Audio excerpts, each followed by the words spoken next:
सास गहनों का डिब्बा शिवानी के हाथ से लेकर वहां से चली जाती है। रीना की शादी धूमधाम से होती है और अब वो बड़े घर की बहू बन जाती है। वहीं रीना की शादी के बाद शिवानी और अभिषेक उसकी शादी के कर्जों से डूब जाते हैं। ननद की गरीब भाभी। रीना एक मध्यम परिवार की लड़की थी, लेकिन उसकी भाभी शिवानी एक बड़े घर की बेटी। शिवानी की शादी अभिषेक से लव मैरिज थी। अरे भाभी, ये कितना अच्छा सूट पहना है आपने। काश ऐसा मैं भी पहन पाती। अरे क्यों नहीं रीना, वैसे भी तुम्हारा और मेरा नाप तो एक ही है, जब मन करे पहन लेना। भाभी, आपको आपके पापा ने कितने अच्छे कपड़े गहने दिए हैं। मैं उनकी इकलौती बेटी जो हूँ। बेटी तो क्या करे, पापा है नहीं, पता नहीं कैसे होगी मेरी शादी। तभी वहां शिवानी की सास आ जाती है। अरे क्यों नहीं करेगा भाई तेरी शादी धूमधाम से, आखिर जिम्मेदारी है तो उसकी। और वो दिन भी आ जाता है जब रीना की शादी तय हो जाती है। अभिषेक, क्या हुआ? आप इतने परेशान तो कभी नहीं दिखे, कोई बात है तो बताइए मुझे। अरे शिवानी, वैसे तो शादी का सारा इंतजाम हो गया है, लेकिन गहनों का रेट तो आसमान छू रहा है। कैसे क्या करूं, कुछ समझ में ही नहीं आ रहा। थोड़ी देर में शिवानी अपने पूरे गहने अभिषेक के सामने रख देती है। ये लीजिए, गहनों का इंतजाम भी हो गया। अरे नहीं नहीं शिवानी, मैं ये गहने किसी हालत में भी नहीं ले सकता। ये तुम्हारे पिता ने तुम्हें दिया था और तुम हो कि। तभी वहां सास आ जाती है। अरे तो क्या हुआ, इसकी तो हो गई ना शादी, अब किसे दिखाने हैं इसने गहने। कर दूं, वैसे भी पढ़ी लिखी हूँ, आपकी थोड़ी मदद भी हो जाएगी। वैसे शिवानी, कुछ दिन कर लो तो अच्छा ही होगा, क्योंकि ज़रूरत भी है। अब शिवानी भी नौकरी करने लगती है और घर खर्चे में अभिषेक का हाथ बटाती है।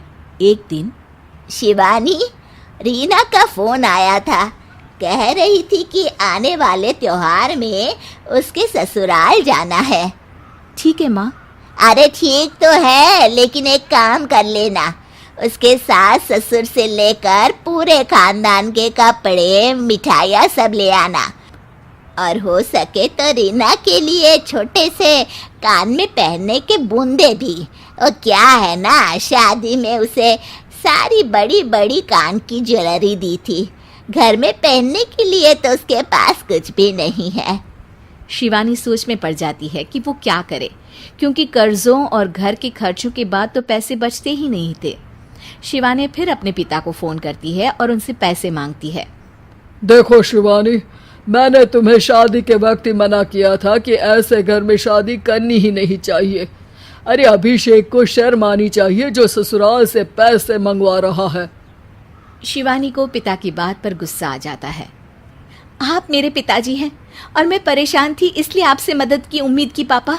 अभिषेक को तो पता भी नहीं है कि मैंने आपसे पैसे मांगे हैं। शिवानी सोचती है कि वो अभिषेक से बात करे, लेकिन फिर उसे लगता है कि वो टेंशन ले लेगा। तभी शिवानी की नज़र हाथ के कंगन पर पड़ती है। सीधे बाजार जाती है और उसे बेचकर ननद के घर ले जाने का सारा सामान लेकर आती है और सास के सामने रख देती है। हाँ ठीक है, लेकिन फल थोड़े और अच्छी क्वालिटी के होने चाहिए थे। शिवानी कुछ नहीं कहती, वहां से चली जाती है। एक दिन शिवानी, रीना का फोन आया था, बहुत रो रही थी। क्यों माँ, क्या हुआ? सब ठीक तो है ना उसके ससुराल में? अरे तूने तो उसकी नाक ही कटवा दी। अब मैंने क्या कर दिया माँ?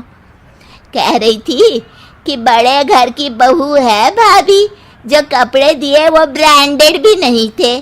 तू तो जानती है ना उन लोगों का पहनावा कितना अच्छा है। तू तो मेरी बेटी का भला कभी सोचती नहीं। हाय भगवान, अरे बड़े घर की बहू है, इसी बात की जलन है ना तुझे, लेकिन याद रख मेरी बेटी का सोचने के लिए भगवान है, तुम लोग कभी उसका बुरा नहीं कर पाओगे। अब शिवानी के मन में सवाल था कि क्या ईश्वर सिर्फ रीना के साथ है, उसके साथ नहीं? लेकिन उसे सुकून था कि वो अभिषेक के साथ उसकी जिम्मेदारियों को निभाने में बराबरी की हकदार है। शिवानी वहां से चली जाती है। वो सास से कुछ नहीं कहती, क्योंकि अमीर घर की बहू बनकर रीना को भले ही सुकून ना हो, लेकिन गरीब घर की बहू बनकर शिवानी खुश है, क्योंकि खुशी पैसों से नहीं परिस्थितियों पर निर्भर